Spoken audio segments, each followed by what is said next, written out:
Alright, so I'm going to be showing how to replace the battery on this Dell XPS 139370.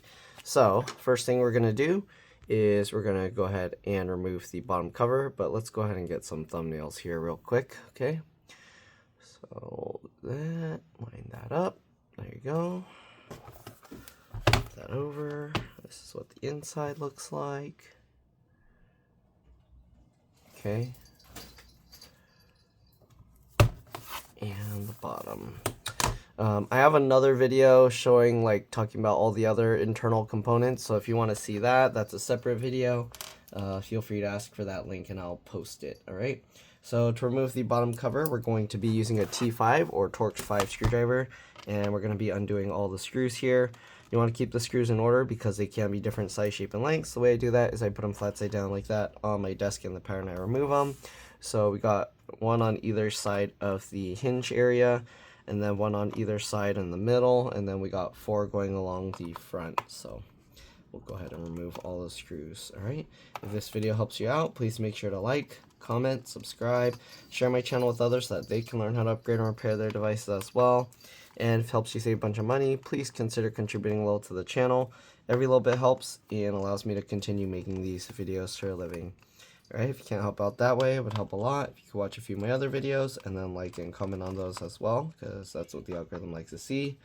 Alright, I also have another channel called It's Been Reviewed and More, same profile picture but zoomed in because it's a close look at things.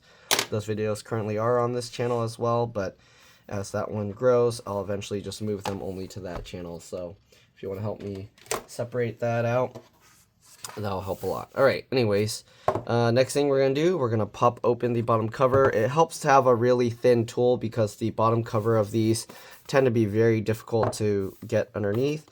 Usually I would try and use my fingernails here. You could probably use a suction cup to kind of lift it a little bit, but usually the best way is to get a very thin pry tool just to get in the gap here. You can also try using this little air vent hole. You can see to pop that. You see how I got that out? Okay, so that's the easiest way. And then work your way along the front. So you can see I got my fingers in between the gap there. I'm going to go across the front now.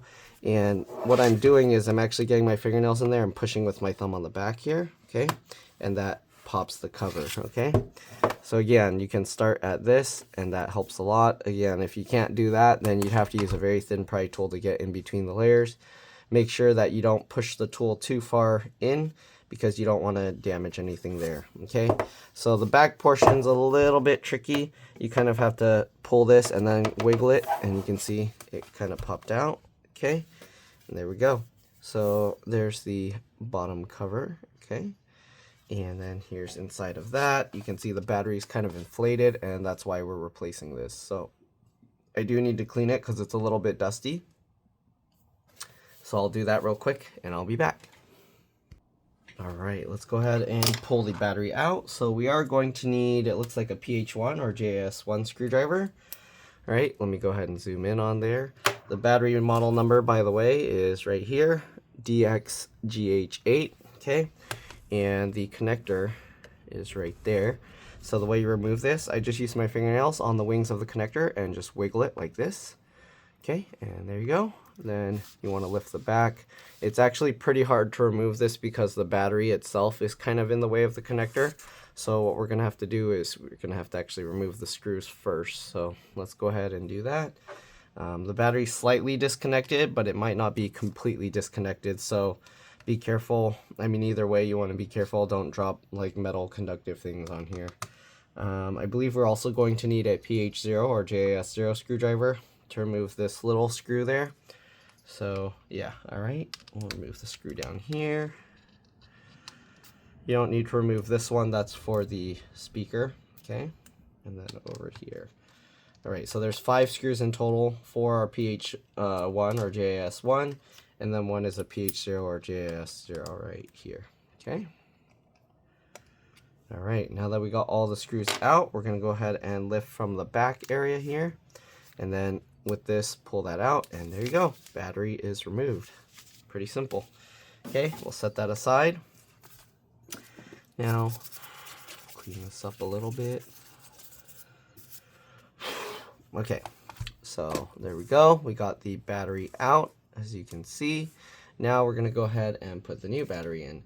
So same thing, you want to double check because sometimes the connectors flip upside down weird. You can see this one, the connector is upside down, right? So we actually have to fold or rotate it over this way to make it match, okay?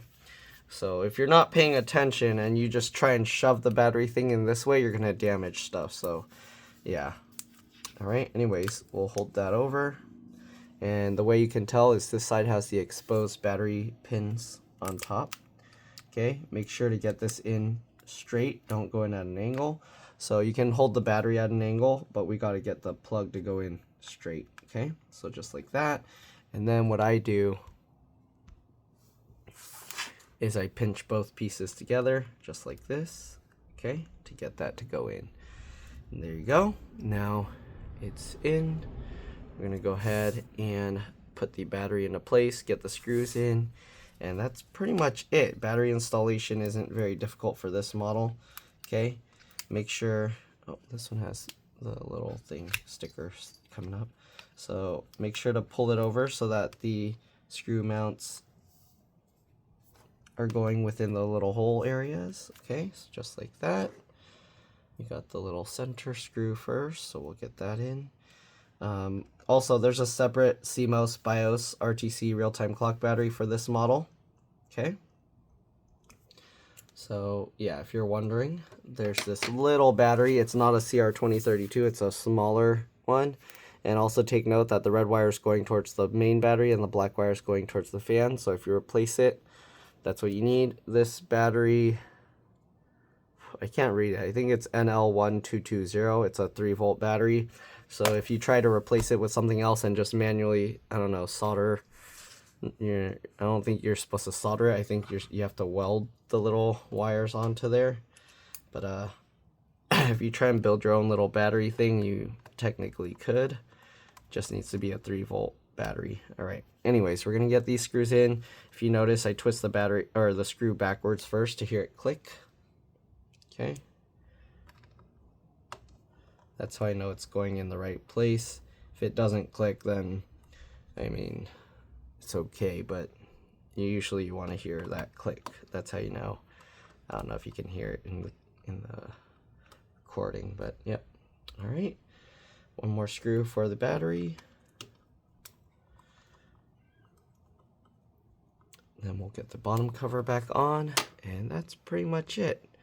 All right. So the CMOS BIOS RTC real-time clock battery, it comes out just like the other battery. You use the wings and you just wiggle that connector and it will pop out. Right, anyways, we're going to get this back in. I'm going to make sure the back goes on first because that's what we removed last. You're basically doing it in reverse order. Okay, make sure the little clips hook in. There we go. Get that all into place. And let's go ahead now and get the T5 Torx 5 screws back in. And that's pretty much it. Again, hopefully this video helped you guys out. If it did, please make sure to like, comment, subscribe, share my channel with others so that they can learn how to upgrade and repair their devices as well. And if it helps, if it helps you save a bunch of money, please consider contributing a little to the channel.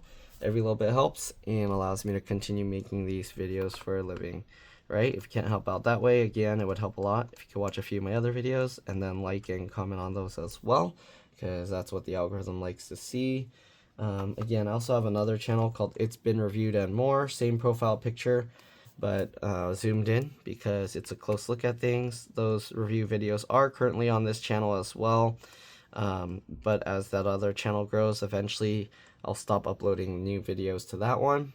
So yeah, if you want to help out with that, that'll help a lot. All right. That one, I think I need another 240 or so subscribers to there. So, yep. All right, let's get the last few screws in. And we'll power it up. Hopefully that battery already came pre-charged. Okay, if not, we have to charge this. Let's see, actually, there's the button here. Okay, it's showing four dots, so it is charged. Power it up. customer told me it doesn't turn on or it shuts off before, so it looks like it's good. So yeah, that's pretty much it. Again, thanks for watching, and I'll see you all in the next one. All right, let's drop this. Bye.